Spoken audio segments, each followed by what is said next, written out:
Matty, stood here 7 days ago and you're confident you could turn it around. What gives you that confidence that it's not going to be the same issue again? Well, we're up against probably the best team in the competition, but we know what we need to bring. It's just whether we actually bring it on the day. We've got a few soldiers back possibly this week, but we won't know until after the session today, but it brings a little bit of confidence and belief for the group as well. When you say it's a matter of whether we bring it on or not, I mean, I guess that doesn't inspire a heap of confidence. What have you done to make that happen? Yeah, as I mentioned, I guess late last week, we put our heads down and gone to work. You're going to see it tonight, you're going to see an intensity about us, and when you've got a group like we do, you have confidence in that they will bring it. Didn't quite get to where we needed it last week, but when you come up against the best, we know we're going to lift to that. You take us inside the review. I think Tech said it was maybe a bit more confronting than usual. What was that like? It's probably been like that for a few weeks, unfortunately, and even sometimes off of our best results, we do come with something we want to target that we know we've got to continue to improve on. So we vary that up, but this week was one where it was short and sharp, and we're very clear now on what the intent and the energy needs to look like this week. What levers have you pulled to try and get the team's confidence up in general? I think you said post-game. Yeah. Confidence. What have you pulled? I'm not sure I used the word, but we get back to what we do best is what we're trying to find at the moment. And sometimes when things aren't going your way and you feel challenged, it is hard to do that. But we know what we look like at our best. So the levers we pull in that is stripping back to, okay, what are we missing at the moment? And without giving too much away to our opposition, it's our ability to get at the game and take the game on. We're unable to hold the ball in our front half at the moment, and we know what that is. We're going to go hard at that tonight, have a look back on that, review it, regroup before we go into it Saturday night. How are you and the boys feeling at the moment? Obviously a lot of eyes on the club this week, the week before as well, coming into a huge opponent. How do you keep that morale going, bring that confidence not only to this game but the weeks coming? Yeah, you work together, you stay tight, you stick together. I mentioned pressure, and that's why we're all in the game. Most of the people that get involved in footy clubs actually enjoy that pressure. You're constantly judged week to week, and you're only as good as your last game. So we understand that. We take responsibility for that. We want to perform for all the people that come out and watch us in this stadium. We want to put a product out there that they walk out and they're proud of. And at the moment, we haven't done that the last couple of weeks. So we have belief in ourselves. We've got a good young group that are just firing to get out there again. And as I mentioned before, when you do have a few that are maybe going to put themselves up for selection again this week, and there's some experience in amongst that brings some belief to the group. How are you? You're already going to make a few changes, as you mentioned there, but are there Great, thank you. Are there a few players that could be fighting for their spots? Like, is it one of those situations, swinging out such a cliche, but is it that sort of scenario? Is it tonight's training a part of that in terms of seeing that intensity from those players under pressure? Yeah, I think when in a team environment, when the team's not performing well, then certain parts of that become under stress. Part of that is some of our individuals are under pressure because we're just looking for a performance that's going to get us in the fight, and that hasn't changed. That's been there for the last 2 or 3 weeks, and there's been players under pressure where we need a little bit more from them. It's not necessarily that they've been poor, but we need more to be competitive in this competition. It's so even. Any team can beat anyone. It's been proven right across the year. And so we know as part of that, we can actually, at our best, beat any side in the comp.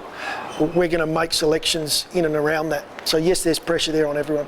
Obviously you made quite a big call last week in terms of Riley. What did you make of Strawny coming in? Obviously got a goal as well, and how Riley went into Sanford. Yeah, well, I think both players on the weekend benefited from the challenge we put in front of them. I think, Kieran came in, and although he didn't get through the game in the end with some soreness, it was. I thought his performance was a really strong one for us. Rob went back and held his head high in a SANFL game where there's some things we wanted him to work on. He'll continue to work on those. He's a chance now this week, depending on how we train tonight, to say, hey, I'm available again, and we'll just have to keep a close eye on Strawny and see how he goes through this session. There's been so much external feedback. Have you had much internally in terms of your role, Matthew? Have you saw any sort of clarity given the amount of external? Yeah, that's constant. We are very much a team. When I say a team, we're an executive team and a leadership group that constantly meet and discuss how do we improve, how do we get better. I've got a lot of really good support around me, and that's where I'm extremely lucky to have the job I've got, the position I'm in and the footy club behind me. And I feel that support, especially in times like this where we are under pressure. And so, I'm talking about the likes of John Olsen and Tim Silvers, who are, really there for me at the moment. So what's the findings of that discussion then? I think you're saying last week and said it's not yet time to play the kids. You put out a pretty young team as it was, but will we see more of that now and more of a focus into big picture given that you're up against it? Do we go younger than 18th? Yeah. I'm not sure we can do that. I quite enjoyed the way a couple of the younger guys performed. I thought Billy came in and held his head up. In a debut in a big game where things weren't necessarily going our way, he stood up. We do have a group that are exploring now and learning a fair bit whilst out on the footy field. It's hard to go too much younger when a guy like Taylor Walker's available. I'm mindful of how old I say he is at the moment, but he changes our age demographic substantially when he comes in. We'll bring him in if he's fit and ready to go, and we need that on-field leadership and just that, that pivot ahead of the ball that's going to straighten us up when we need to. He's an outstanding leader for us, so if he's available, he comes in, it's going to change our age demographic. But Billy Downing will play again. It'll just be in what role. There's only one player, but Isaac Rankin could also be available depending on how his tests go this week. Will you put him into the sample first, or do you need him to come straight back up? We're going to have a look at Isaac tonight. It's one where we're really mindful of what risk we take there. In saying that, Isaac had a similar incident last year, nearly a similar time in the season, and rehabbed it really well and came back and played the remainder and was very strong. So we've got to keep a close eye on a number of guys tonight, see how they get through, and then we probably won't know until tomorrow evening, maybe Friday, and see how they pull up. You said what role for Billy? Is that a sub-hint? Well, it depends. As I mentioned, there's so many what-ifs still up in the air, with selection. Matty, you spoke last week about needing to stop momentum, and Swans probably the best size of the competition in terms of getting that going. So how do you stop that? But how do you keep your game in terms of wanting to take the game on and be attacking as well? Yeah. I know Sydney really well. I mentioned every time we play them about the respect I have, and so too does all of our staff for what they do. We know how to beat them. It doesn't mean you're going to beat them. It's a tough game. They're a tough team to play against. They do everything well, but we know we've got the game to do it. It's a matter of executing, and that's what I mean by I have confidence in our group. I have confidence that our guys know how to play it. There's one thing knowing it, and there's one thing in executing it week in, week out. That comes with a bit of experience. We're working our way through that at the moment, but we bring our game against Sydney, then we know we can win the game. Did you go and seek any counsel from a mentor or anyone else after that loss in terms of this week, or have you just gone about business as usual in terms of coaching? Business as usual, but that involves seeking, feedback around how I'm going from mentors. That's regular. That's ongoing. It's not wait for the walls to fall in and then have a chat to a mentor. It's get out and I'm continually trying to make myself better, as we all are. One that's probably out of your wheelhouse a bit this week, but in the last 24 hours, obviously the move to Theberton's been finalised. How big is that for the future of the club? I think it's a great step in us is finding our home. It's a really important part of being, a strong footy club is having a home base, is having a place that you can show respect to your history, your past, and also, a gathering place for your people where you can gather and celebrate. You can come together, and so it's something that's really important to us as a footy club. We, unfortunately, at the moment, we're at a beautiful old footy ground, but it's not that anymore. It's a housing development, so we've got everything we need where we are, but we need to step up, and Theberton's a big part of that. Given all the work that's gone into it, is it frustrating to hear a powerful union boss sort of saying that they might kibosh or delay things and holding the AFL at ransom? That's probably a question for Tim and John more so than me. But Nick Murray, do you pull the trigger? I'd like to. I won't know for probably an hour, and maybe even this time tomorrow, and just to see how Nick pulls up from training. His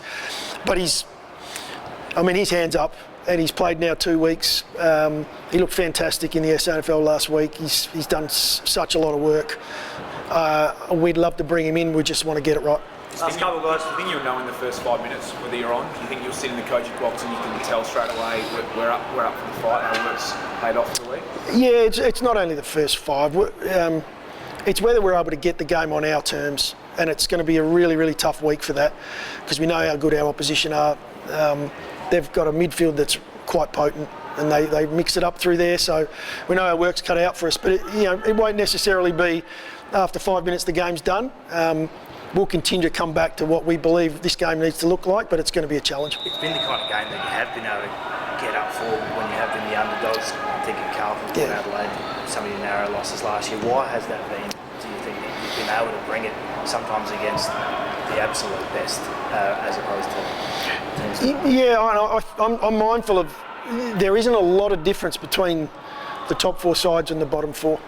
This is the most even we've seen the competition, and that's purely a feel, but I can grab any data you want and show you where the game sits at the moment. The team that sits in 18th is nowhere near as far away as what they used to be, and that's the trend, and I think the AFL done a fantastic job with that. So by no means is one game substantially harder than another. You're playing against teams every week, and I've talked about it, you need some luck, and you need some luck when it comes to injury and availability in your squad. And I think we've seen it right across this season. Teams that have been a bit up and down and had form slumps, it often coincides with a lack of availability from a personnel point of view. Was that the case for you guys? Was that the case for you guys, do you think, in terms of injury? You guys didn't have your personnel available, so you had that form slump? I think it's a combination. There's a lot of factors in when you're not playing as well. You don't get the game on your terms. It becomes a challenge when you don't have a number of senior players out there to straighten you up. But by no means is it one area. We've got to be better, and we're not at the level we want to be at the moment. Sorry, Nicksy, just more generally on the headquarters, given the work that's gone into it, and you mentioned all the challenges that come with West Lakes, how important is it that the transition and the move goes as smooth as possible? And can you afford any more delays, I suppose? Well, again, it's not a question. It's not a focus of mine directly right now. I'm about to go out for a training session, make sure Nick Murray's right, and make sure we train at the level. That's where my focus is.